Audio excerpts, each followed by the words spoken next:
All right, welcome everyone to episode 0 of our new 5 Seasons CrossFit and Nutrition podcast. So today is kind of just going to be a quick overview of nutrition and supplementation, and kind of give just an introduction of the podcast, as well as Tony and myself. Going forward for these podcasts, we'll be covering all sorts of different information that's pertinent to the gym, pertinent to nutrition, fitness, health, well-being, you name it, we'll be talking about it. If you do have any comments, feel free, or things that you would like to see covered, feel free to message us and let us know, and we'll get it in the queue. So with that said, first, I'll introduce myself. So I am Cliff Rudsky. I coach sometimes at 5 Seasons CrossFit. Every once in a while. About once a month or so. And then I'm also a Healthy Steps nutrition coach. I've been doing CrossFit myself for coming up on, it'll be 12 years next week. OG. Decent amount of time there. And then most recently in the last year, it'll also be coming up in about a year of nutrition coaching. And owner of 5 Seasons CrossFit for coming up on 8, somewhere in there, since 2018. It's been quite the journey. We opened up 5 Seasons CrossFit in a small, what I'll call like a sheet metal shop. The floors, for those of you that were with us back then, the floors were pretty uneven, the ceilings were pretty low. The place was either hot or cold, depending on season. We started small, kind of humble beginnings. And now, a couple gym locations later, here we are at 205 Miller Road in Hiawatha. We've got 10,000 square foot of working space. We have this little space here that we're shooting the podcast from. It's just been kind of an awesome journey. A lot of things have changed over the years to where we're at now. And ultimately, we can do a podcast on our mission statement and kind of why we are 5 Seasons. But talking about this one specifically, nutrition is foundational to everything that we do here.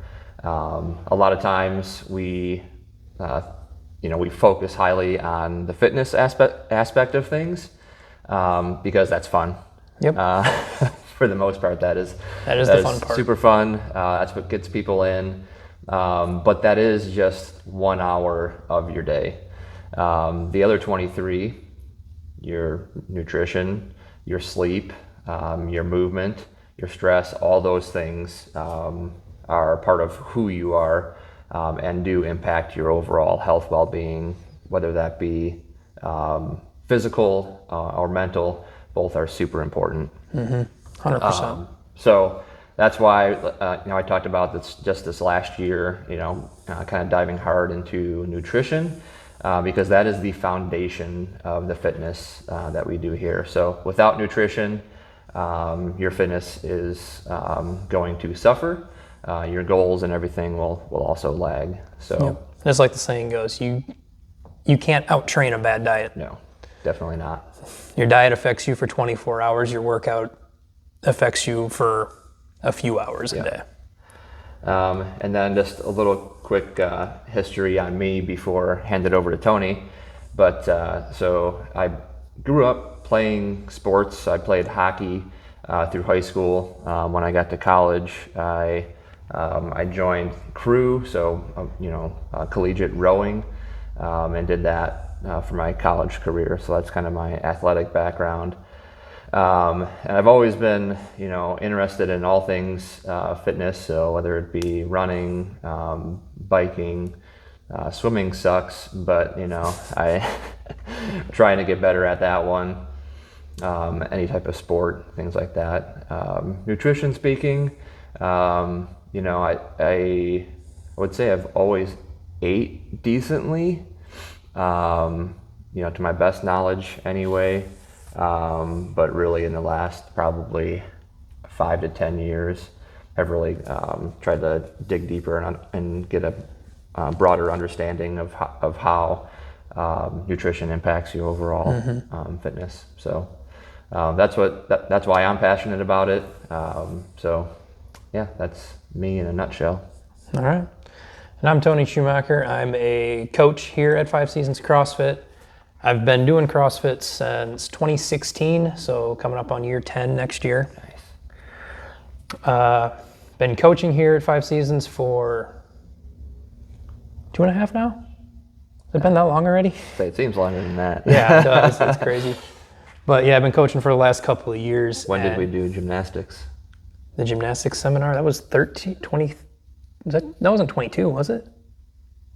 Ish. 22, 23. We'll call you a coach in 3 years. Yeah, it's got to be close to 3 by now. But, just like Cliff had mentioned, I'm also a Healthy Steps nutrition coach. Kind of the big reason I did CrossFit and then started moving towards the nutrition is I looked around at my life and the life of my family and decided that I was heading down a path I didn't like. So kind of without digging super deep into it, 10 years ago when I started CrossFit, I was that typical early mid-20s guy. I woke up, cracked an energy drink, drank a Mountain Dew with the gas station lunch, finished the night off at the bar or with a 6-pack. Kind of looked around and went, I don't want to keep doing this kind of junk anymore. So I found something that I found interesting, which was CrossFit, and kind of the reason I found it so interesting. I did sports in high school. I was a baseball and a basketball player. Just never got into the other sports really. Went to college, did the intramurals, got smoked by everybody because I was trying to do intramurals at a D2 school. So there were a lot of kind of guys that were quite a bit more physically capable than I was. They were bored. There were some guys, I don't know how they weren't playing D1. I don't know why they were playing intramurals, but that's beside the point. So it was one of those things where I knew I didn't have the greatest physical assets at the time. So finding something to kind of broaden everything. I'd also never been a gym person. Didn't know. I think I had a thing to Anytime Fitness at one point, and that was just to play squash with a buddy. Mm-hmm. He was actually a roommate at the time. But so I found CrossFit. I walked in. I always tell people, trust me, you can't walk in and not have a worse first week than I did. First workout I remember doing is Jerry. 1 mile run, 1K row, 1 mile run. I think I puked two or three times. The coach literally said, okay, you're done. Go sit on the bike because you're probably about to pass out. I ended up with my head between my ankles on a 75-pound back squat. He's heard this story a couple times, but we all have those little things of embarrassment, but what it did to me was, that was embarrassing. So let's figure out how to do it right. Mm-hmm. So that's where I started kind of digging into technique and proper movement. And that was something I did on my own way before I ever thought about being a coach. And that's why eventually I finally decided I had this incredible knowledge base just from my own.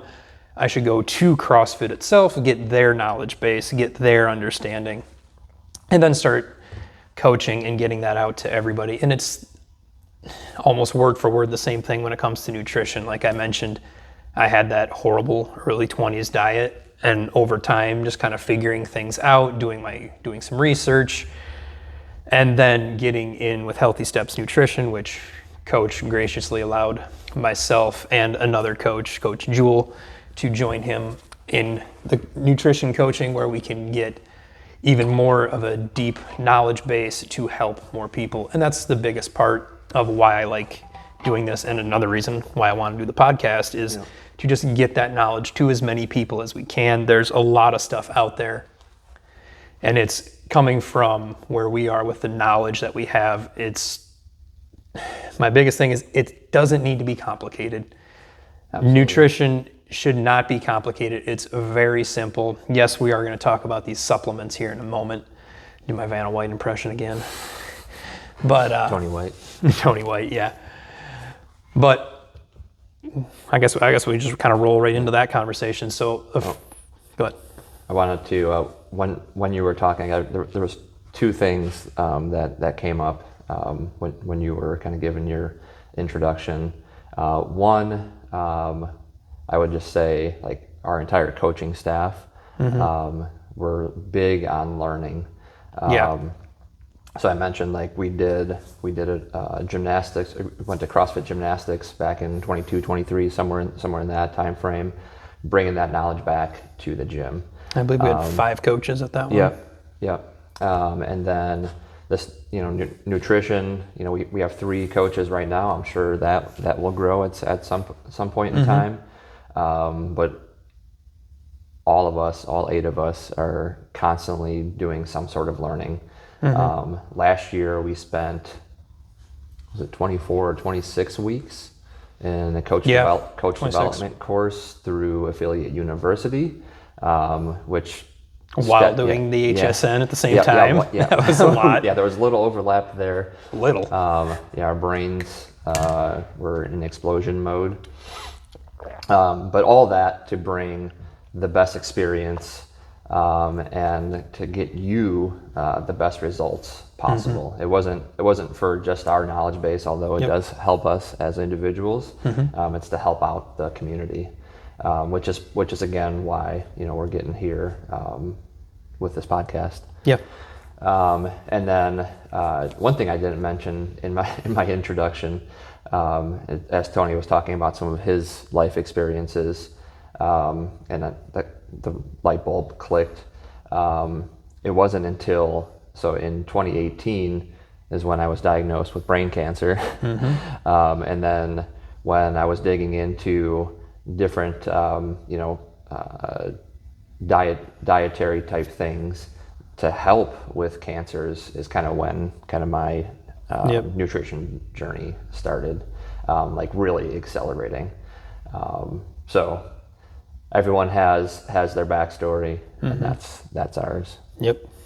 So Tony was going to jump in. The one thing that I did want to kick this off with is supplements are just that. So if you think about the word supplement, in the fitness sense, we're like, oh yeah, it's the things here that we have on the table, which is true, but they are supplementing your base foundational nutrition.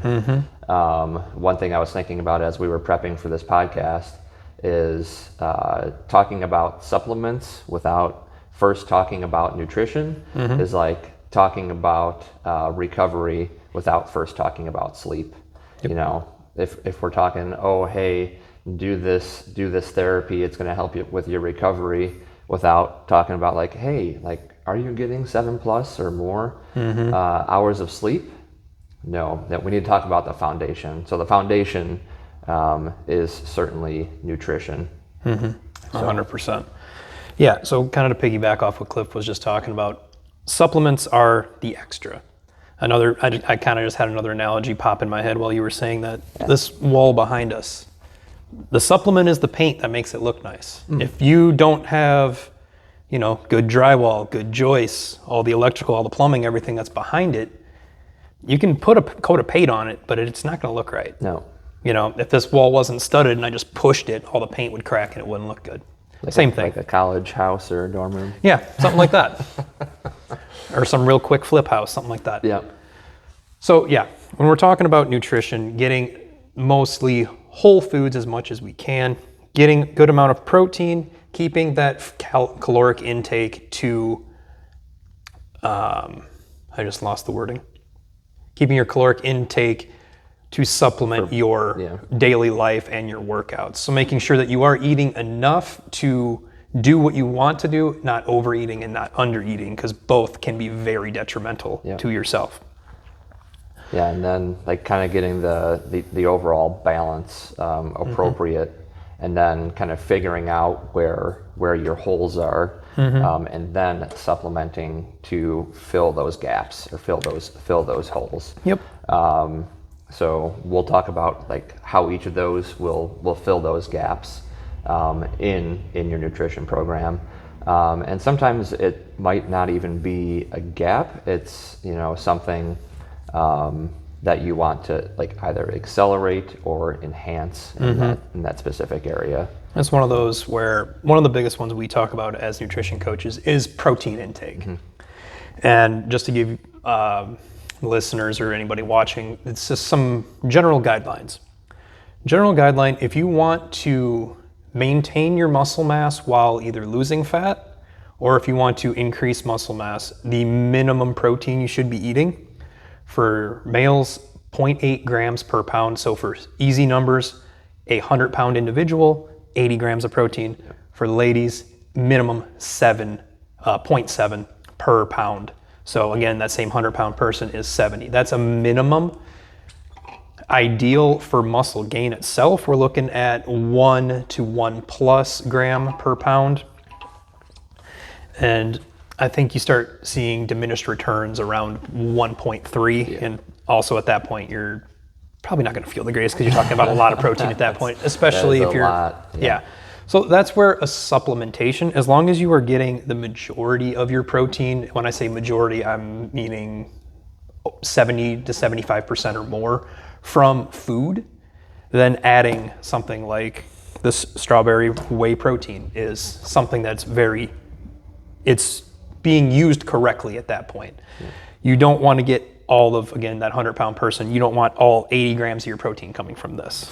That's, while whey protein is good, there is all the smaller nutrients that, meat, nuts, lentils, things like that all have in them. Yep. So all proteins are not created equal. Yep.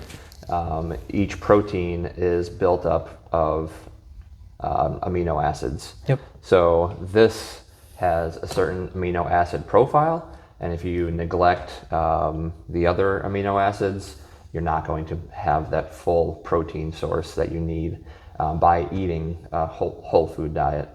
Even if you paired up this protein that has a certain amino acid profile with another protein that has a different amino acid protein, odds are you're still not going to hit the 24 or 26 different so there's acids. 13 essential, there's 11 additional, and there's 2 that are, without getting too much into it, technically structurally different. So they're not, some people consider them amino acids, some don't. Also, disclaimer, we're not dietitians. Yes, we are not dietitians. So we've taken some courses and done some of our own research, but don't take these things. These are not as... This is not your prescription. Yes, this is not a prescription. This is just people with a good amount of knowledge trying to give you that knowledge. While we would love to sell you all the protein to fill your daily need, I would not recommend doing that. You're not going to get the results that you think you're going to get. Yep. And also, yes, this is whey protein. There are several different varieties, not only the flavor of this, but there is, just off the top of my head, whey protein, casein protein, pea protein for individuals that are vegetarian or vegan. If you really want to go crazy, there's cockroach protein. What? Yep, there is a protein. Only you would know that. I know it and I've tried it. It's okay. It's not terrible. I've eaten crickets, so I know you've had crickets. Literally, it's just the same thing, just ground up. All right, fair enough. Little gritty, but not bad. There's other plant-based protein powders as well. Collagen, which I forgot to grab from downstairs. But yes, collagen has its own, again, back to what Cliff was talking about the amino profile. That collagen protein does help a lot more with skin, hair, and nails. Just kind of, it still provides protein for your musculature, but it is kind of geared towards a few other spaces as well. So again, like we were talking about, not all proteins are the same. Kind of the big thing with, if you are thinking of supplementing with protein, again, make sure we're getting at least 75% of it from food. And then kind of what I would suggest for most people is find either, I'm sure we can probably get some small tasters for people, but with these proteins, try to get sample packs so you don't buy an entire tub and then find out that it doesn't agree with your system. Because personal experience, casein protein, my body just doesn't absorb it very well. Basically, if I have a casein protein shake, it feels like there's a bowling ball sitting right here for about 6 hours, and it's not fun. Yeah. So like for me personally, that's what I do. I've tried several proteins. Whey is what works best for most people. But again, you have tons of different options. Just like any other food that you get, look at the label. Yeah. If that ingredients thing is like this long, maybe avoid that one.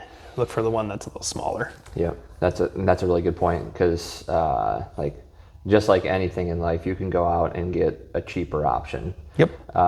You could, go, I don't know, Aldi probably has some sort of whey or Aldi's is actually whey pretty protein. decent stuff. Yeah, they have up their game. They have. But the point I'm trying to make here is typically the cheaper it is. You can easily go online and probably find something that's a $20 for a tub this size. It's going to be full of all kinds of fillers, the cheapest version of stuff. I mean, the same thing goes with your other whole protein sources. Like if you go to the store and you're picking up, some sort of processed meats, they're probably cheaper, but they've got sugar in them, all sorts of other fillers, preservatives, chemicals, all kinds of stuff. Buyer beware. Yep.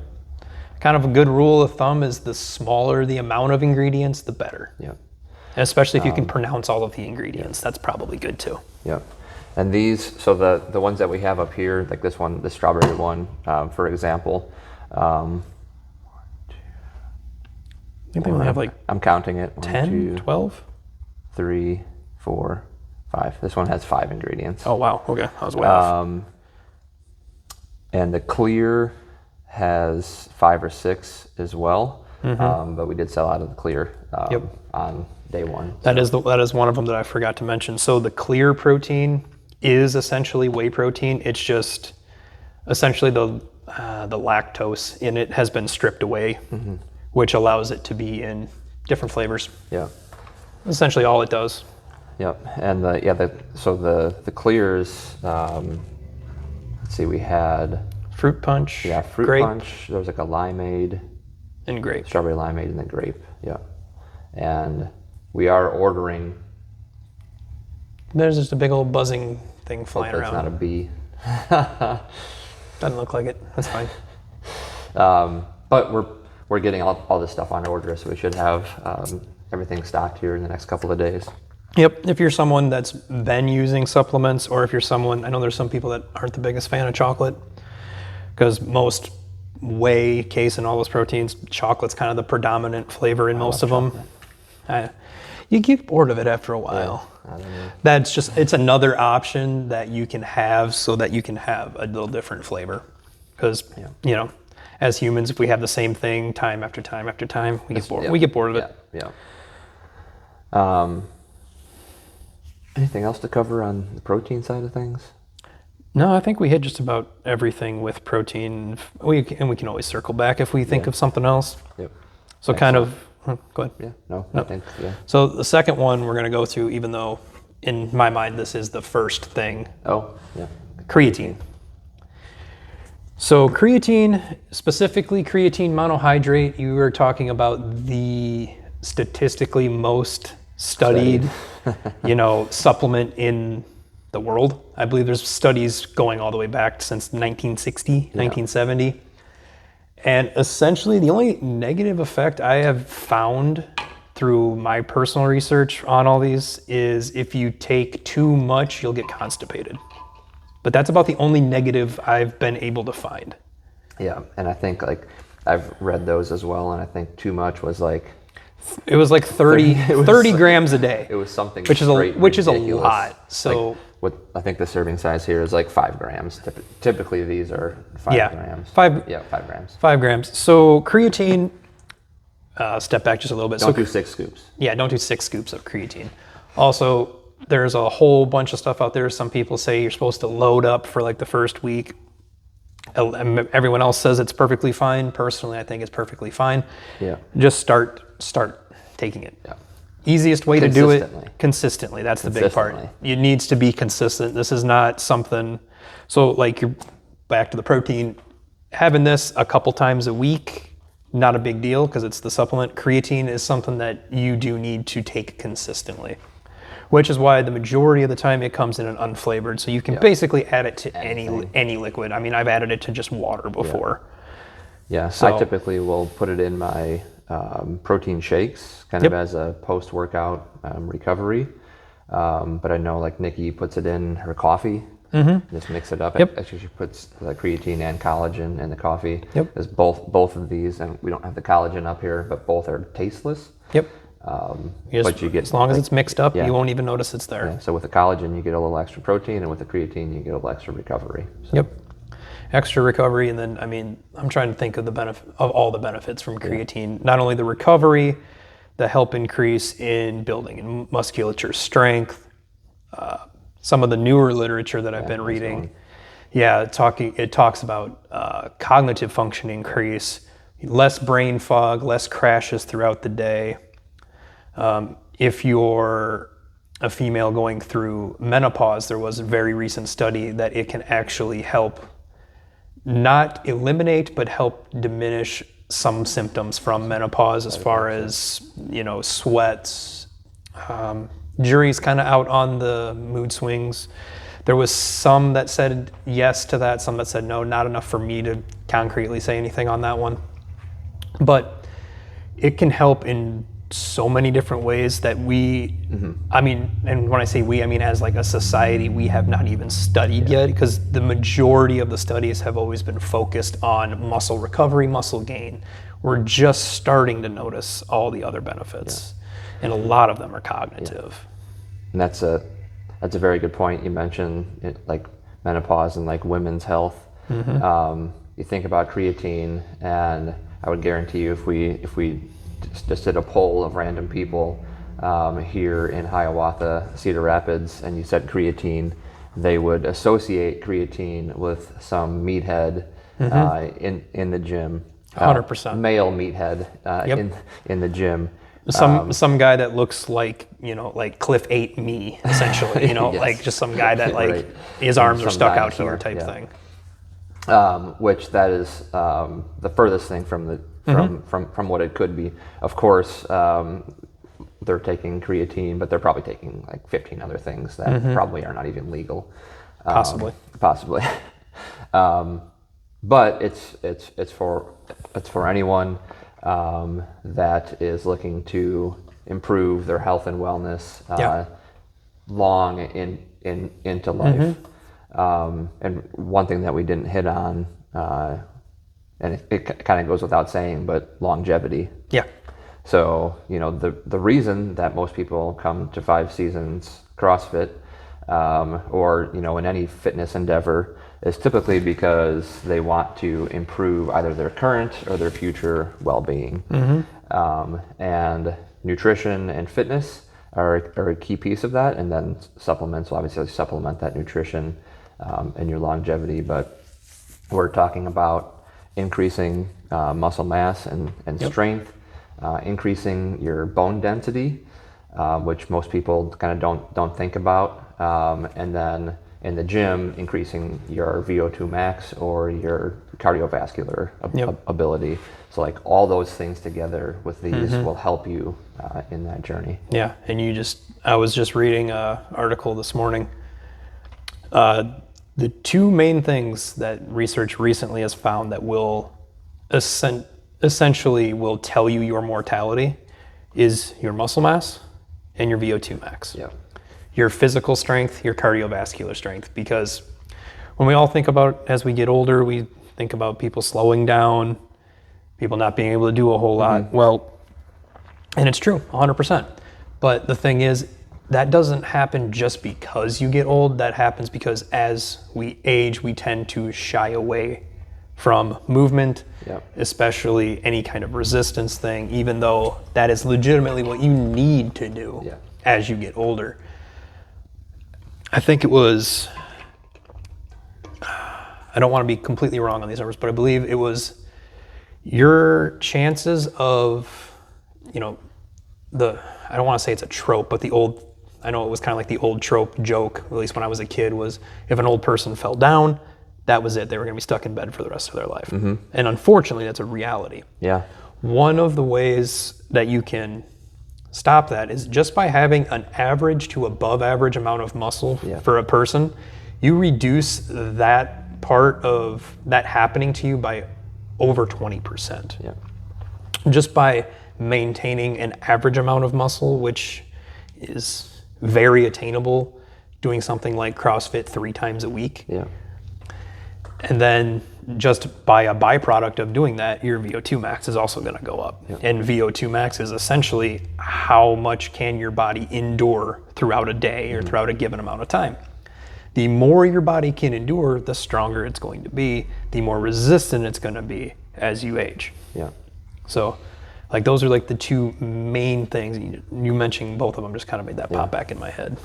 Yeah, the one statistic that I heard where, like you said, kind of like, if you fall down, you're going to be bedridden. The statistic, it's like 65% or 67%, something like somewhere in a high range of folks over the age of 65 that fall down, and it results in a hospital stay. 65 to 67% of those folks will be dead within 1 year. Yep. Which is straight ridiculous. Falling over, probably broke a hip, a leg of sorts. They're in the hospital, and that's not what kills them. It's they're in the hospital 1, 2, 3 days. All the while, every day that you spend in the hospital sedentary for a male or a female over the age of 65, it's like your muscle mass decreases like 1 to 3%, like a day. Is straight ridiculous. It's crazy. And then you're in the hospital, you're prone to other diseases, and then it just kind of spirals. You're in, out, in, out, in, out. 65% of those folks won't make it through the next year. Yep. So we think about like doing burpees. Like, well, you're getting down and you're getting up.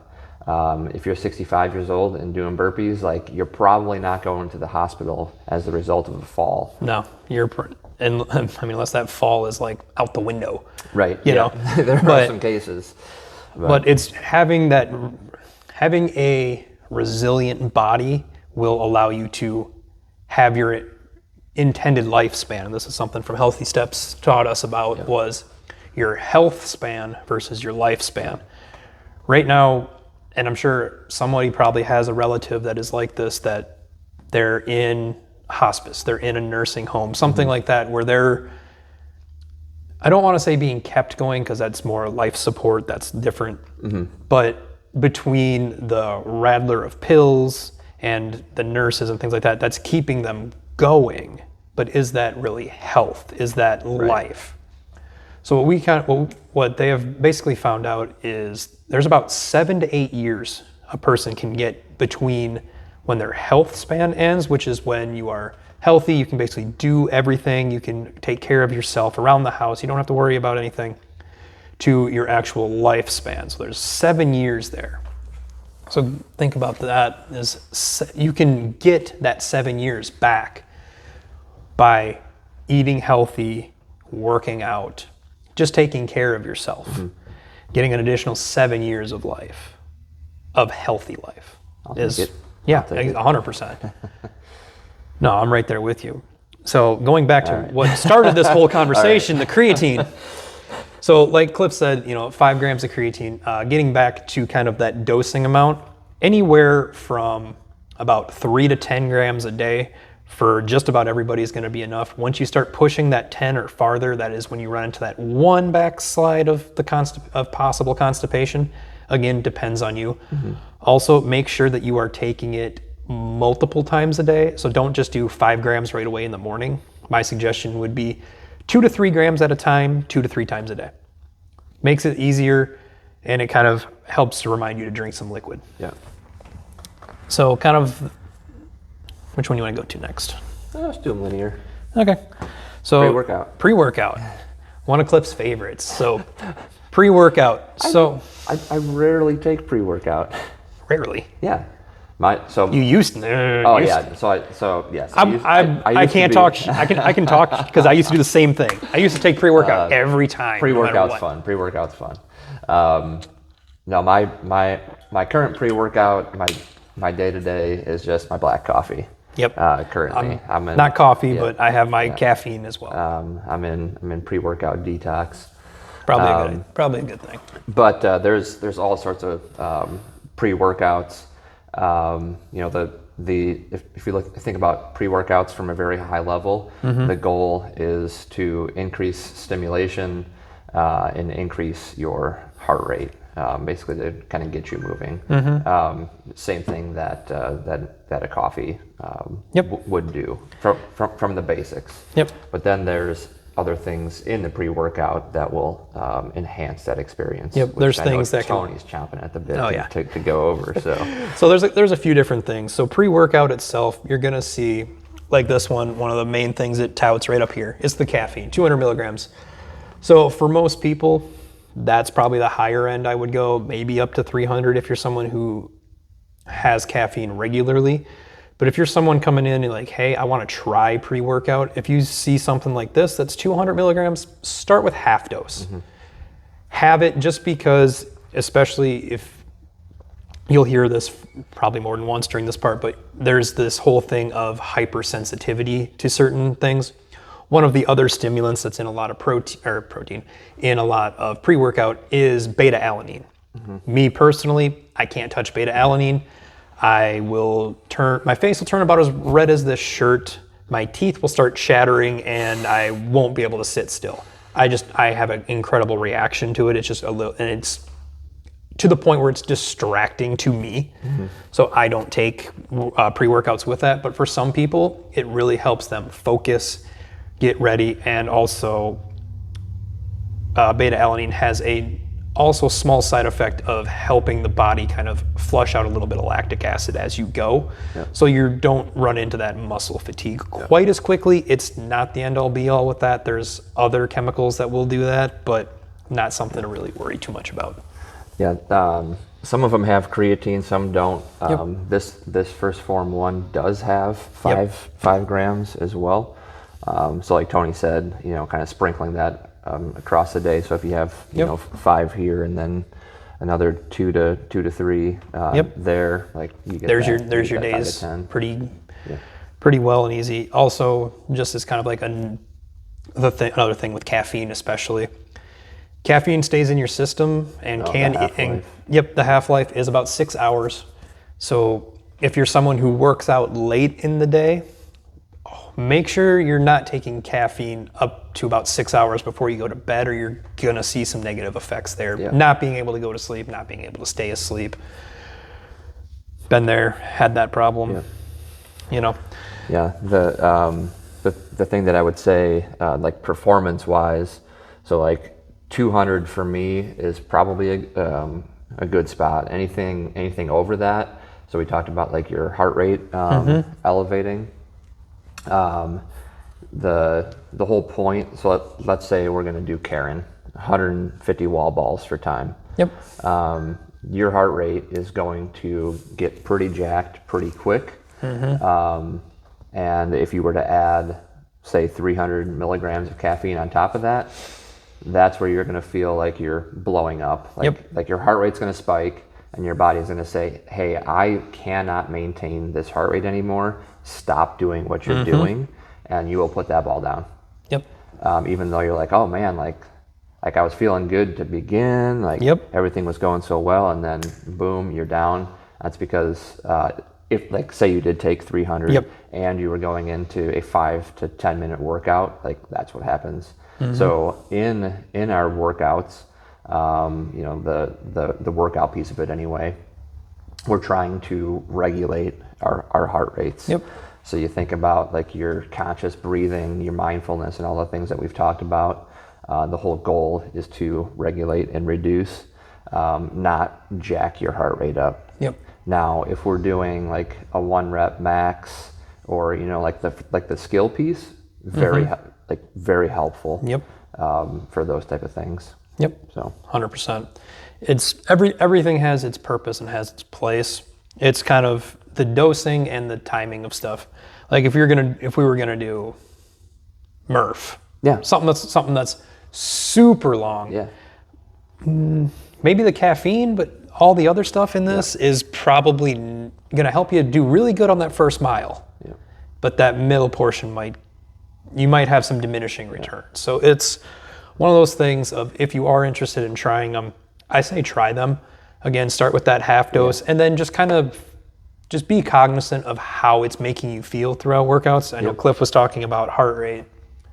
So him and I are very deep into things. That's why we have whoops, checking our heart rate, seeing what different zones we get in through workouts, things like that. I remember when I was a little more naive and I had some much higher stim pre-workout than I should have been taking. At one point I remember, yeah, you know where this is going. We had a workout and it was supposed to be, I think it was only like a 10 or 12 minute AMRAP. And I pop up my Whoop on my phone because I was like, all we did was the warm up and I was sweating. I was huffing. I literally felt like my face was vibrating, and I looked at my phone and my heart rate was 110 BPM, which also to show everybody, like, my resting heart rate is below 50. So my heart rate was already like essentially almost zone 2 work, and I was standing still. So don't dive into the deep end, just kind of touch the water with that half to start, because like I said, and that was again when I found out I was a hyper reactor to beta alanine, which is what did that to me the most. Yeah. So long story short on that one, try different doses. Yep. And try a little bit, see how it feels, see if it helps. When you start, don't take it every workout.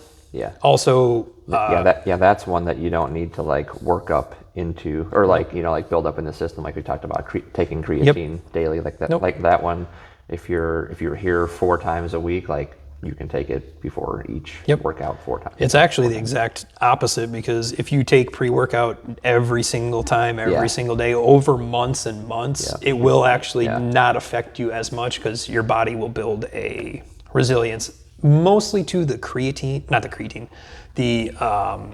caffeine portion of it. Because caffeine, I mean, is legitimately a performance enhancer. Yeah. That's what it is. It's not classified as that, because when you hear that, you think of steroids, which are a whole different topic we may talk about a different day. But that is the whole point of caffeine, is it helps clear the mind, it helps get the body ready to move, increases the heart rate a little bit, increases blood flow. So it's one of those things, use it when, again, like Cliff had talked about, pick those specific ones. Yes, you can take it 3 to 4 or 5 times a week. It won't hurt. Just make sure, if you're having additional caffeine outside of workouts, just be cognizant of how much caffeine. Because caffeine... Yeah, very good point. Caffeine can become a stimulant that your body essentially craves. And speaking from experience, you can go through a caffeine withdrawal if you get too resilient to it. If you feel like you're reliant on it, you probably are to some extent, and then that's your trigger to like maybe pinch back a little bit. And I know, like Tony said from his experience, from mine as well, if I'm like, oh man, like if I'm feeling like I need some more caffeine at like 2 o'clock in the afternoon, and I've been doing that like consistently, it's like you probably don't. You need to your body's become resistant to it at that point. You need to go for a walk. You need to have some more water. We'll talk about the like hydration sticks. Like you probably don't need more caffeine. Another good way to test, and this is what I personally do, and I actually did it just this last week, just have one day with no caffeine whatsoever. And just see how you feel. If you feel like you're really dragging and you're craving that caffeine all day, when you try a day without it, you're probably become resilient. You probably need to taper down, or Going cold turkey is hard and it's not fun, Yeah. but it can be done. Essentially, caffeine to kind of get to take away the resilience, essentially, is to have low to none for about a week to 10 days. Most people's systems will be kind of flushed out of it, and Count me out. it's not easy. I've done it a few times. I tend to build because back to those old habits I used to have where, I had 3 to 4 monsters a day with, whatever else I was drinking. I've been there. I've gone through a straight week without it before. Yeah. It's not great the first couple days, but eventually you get used to it. But it's, again, just be cognizant and listen to your body. And if your body's always craving something, there might be you might need to taper off that a little bit. Let's see, other supplements. Well, I suppose you can hit on like hydration sticks and the hydration sticks. A lot of that is it's a supplementation. Yeah. One of the big things in the hydration sticks that a lot of people probably see and freak out a little bit about would be the sodium. So sodium or salt is not bad in the correct amounts. Mm-hmm. The big thing is when you start consuming far too much, and I do not remember the daily dose off the top of my head. Of sodium or just salts in general? Salts, just in general. If you have those ones off the top of your head. Like total salt in general is like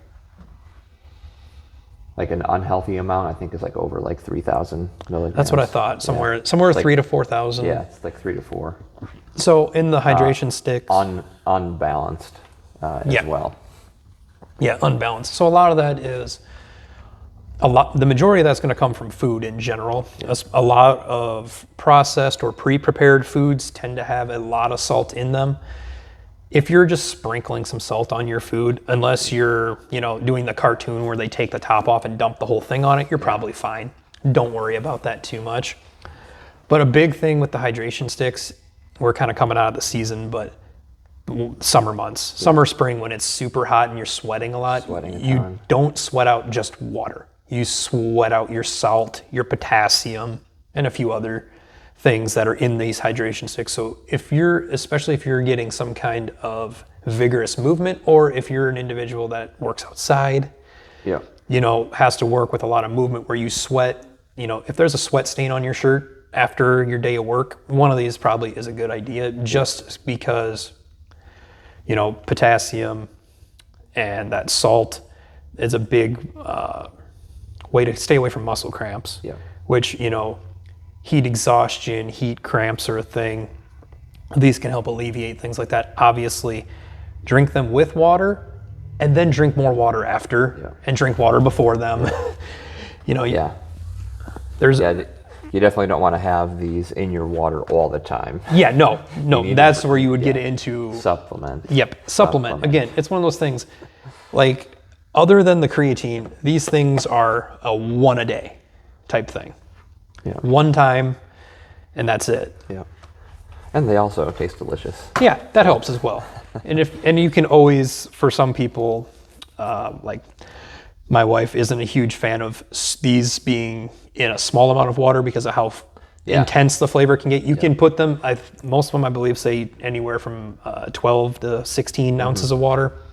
I know some people that basically fill up a water bottle like that and put 1 stick in it, and that's good for them. And you're still getting everything, and in that way you're actually getting more water. Me personally, I like intense flavor, so mine are usually in smaller doses to be concentrated, but I also drink plenty of water, as this thing's actually almost empty. It is empty. So kind of like you were mentioning, the other things that can be done, that can be taken, there's how many additional supplements? Umpteen. Yeah, there's so many that we can think that you could. You want to go over like things that you take? Yeah, so we can go over that. So like me personally, whey protein and creatine are ones that I take because, again, going back to what I mentioned about that, like 1 gram of protein per day. So for me, that's 185 a day. It's a lot of steak.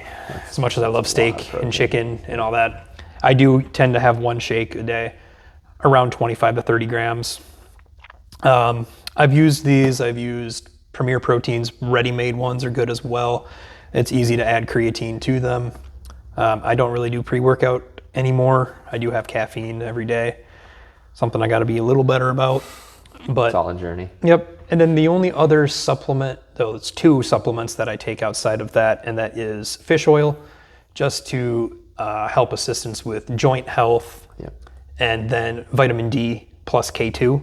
So D3 plus K2. The reason I take that, one, around 70% of U.S. population is deficient in D3, Yep. which D3 is essentially the chemical your body makes when you're in the sun. And especially with us being in the Midwest, sunshine's going to be kind of, it's good right now, but in a Bummer. few months, it's going to be kind of hard to get when it's, 4 degrees Dark all the outside and it's dark for 16 hours a day. So taking that vitamin D supplement, it will also help. One of the big things it does is it helps your brain essentially not feel depressed. Yeah. If you've ever heard the term seasonal depression, that always seems to come around in winter when you can't be outside and in the sun because your body's deficient in D3. So those are the main ones that I take. I've experimented with a few other things, CoQ10 for heart things, and that's more than anything. That one I have to do a little more research on. I stopped taking it. Jury's out. Yep, jury's kind of out on if that's going to be helpful to me personally. So I'm not really too big on that one. Yeah. That's about all I take. Yeah, for me, pretty much everything that Tony said. In the morning, I'll do fish oil, vitamin D, and then I recently started taking glucosamine. Okay. So the fish oil, it's essentially an anti-inflammatory. Even with the whole foods that we're eating now, there's some level of processing or some change of hands in these things, which, without getting into the science into it, has a inflammatory response in your body. So the fish oil helps combat that. That's also highly studied as well. Tony was talking about the creatine, and then the D3, and then, like I said, recently with the glucosamine, I am 40 now. Well, I'll be 41 here in a couple of months, and started taking it for joint health, and that's one that you need to take consistently to help build up that in your joints, and that one takes, they say, like a month or more to kind of feel the impacts. And I've been taking it for a couple months now, and if it's a placebo, it's feeling pretty good, but my joints are feeling good. The fish oil is the same way, by the way. It takes a while for it to be consistently taken and built up in your system before you start to really see the effects. About the same time frame too, about 3 to 4 weeks. If I'm working out, which 6 out of 7 days a week, I'm going to take beta-alanine, like Tony talked about. There is some in the pre-workout. That kind of goes in swings for me. Kind of depends. Kind of jury's out on performance on that one as well for me personally. But I do take it, and then but my protein target for the day is just over 200, so that is very difficult to get. I'd have to be eating a lot of steak, and I do eat a lot of meat, a lot of steak with a side of chicken and shrimp. So at least one protein shake, most days 2 to get that, 1 in the morning, 1 at night. And that's about the supplements that I take. So we did mention, like these supplements, like we have in stock, the fish oils, the vitamin Ds, some of the specifics that, like the glucosamine, that's all online through Thorne. So we didn't mention it earlier, but we still do have our Thorne online store, where you can still buy your supplements through. just these are just the ones that will be in the front case. Yep. And if you didn't see the email from last week sometime, there's a step-by-step how to get these. Yep. Out of the container. Essentially, it's just grab and go. Yeah, it's essentially a grab and go. There's a QR code down there. Yep. Scan the QR code. You just have to Fill out the form, which is just your email, your name, and then it has spots for up to 5 purchases. It only requires 1. You don't have to fill out all the other ones. Whatever you're taking or whatever you're gonna purchase, from the drop-down menu, the quantity, and then scroll to the bottom, hit go. It will also email you like a receipt essentially, and the prices for all of these are down where the supplements are. They will be slightly cheaper than retail. Yep. Because we're able to basically set the price as low as the company will allow us to. Like obviously we can't be like, okay, well this is $5, and then we're essentially undercutting them, which would not be a good. Yeah, losing money. Yeah, that too. So you will find that like the prices will be at least a few dollars for most of the items lower than normal. We also have some of the grab and go sticks. I didn't bring those up here because we probably would have ate them. I'm kind of hungry, and I would definitely crack open a beef stick right now. Yeah, I love those things. One of the reasons I really like those beef sticks. Well, I think the stick itself has like 22 grams of protein, and they're beef protein, so that protein profile will be different than the whey protein. Which like a lot of the beef sticks, in the shopping store or the gas station, like you can be hard pressed to find. Beef's usually not even the first ingredient. With 22, yeah, exactly. There's a lot of times where like the first ingredient might. I'm pretty sure I don't. Sugar or sodium or salt will be like the first ingredient. Yeah. These sticks, most of them have no sugar, or if they do, just a little bit. Yeah, it's a gram or 2 at most, I think. Yeah. Which, again, something you try to keep. We both try to keep out of our system as much as possible. Yeah. What else? I guess if you guys have any specific ones that, because we could sit here for another 3 hours. We could go over, BCAAs and how they're greens. We could go EAAs, which are essentially BCAAs, the same thing, just marketed differently. Yeah. Both of those, again, if you're actually eating whole foods for the most of your protein, you're getting enough of that it's not really essential. But you can just pull up the email from First Form, and it's, I'm trying to think, the one you sent me, it was 125 pages. Yep. Was like the amount of products they have. So there's a million things out there. If you have any, specific ones you want some information on, or where to look for, if you're someone who really wants to know the science behind it, there's all kinds of stuff out there. We can point you in the right direction. There's several sources I use whenever I see this stuff pop up. A lot of times you can, vitamin D, we talked about having actual deficiencies. Like your physician can do blood, or can provide you with, you have to get your blood drawn, but do blood work to say, oh yeah, here's how much vitamin D is in your bloodstream, and so take that minus whatever you need, and then you fill the gap and say, we'll take this, something that I need to go do. Yeah, however many IUs they would recommend. Typically it's 5,000 to 10,000 IUs. Yep. So. Yeah. But yeah, if you have a specific one like Tony mentioned, leave it in the comments here. We can answer your question there, or maybe we'll do a short little thing about that specific supplement. Like we said, we're not dietitians, we're not doctors. But we can provide you with some insight, maybe some of our stories and things, some of the research that we have done. I've personally probably tried 80%. Yeah. Not of each one, because obviously there's hundreds of countries or hundreds of companies that make it. He's eaten the cockroach protein. I have tried the cockroach protein. It doesn't mix the greatest. Yeah. That's about the only issue I had with it. Insect protein is kind of a up and coming thing. So there's more to come. Pea protein as well is something that's starting to come out as well. Starting to see a few more analysis of their profiles and things. So just things to look out for, things to try. Yep.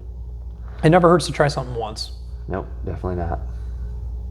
On that note, I think that's it for this one. Yeah, I think we'll wrap up this episode. And like we said, if you have questions about specific supplements that you're taking, or want to see different supplements, or you have questions about something maybe you're not taking, but you're kind of dabbling or thinking about dabbling into, let us know. Or if you have suggestions or have different topics that you would like to see covered in a future podcast, let us know. Yep. If you guys have any, like Cliff just said, if you have anything you're interested in or something like that you've heard in class that you're, what does it mean? What is the intended stimulus of a workout? Yeah. What does that actually mean? Yeah. Because you hear a lot of words, especially in CrossFit, we have our own language. Mm-hmm. So if there's anything like that you're interested, comment it here, or you can send a private message if you don't want to send it out publicly. That's fine as well. We both, Instagram, Facebook, or stop us here in the gym. Yep. All right, with that, we'll wrap it up. Thanks, everyone. See ya.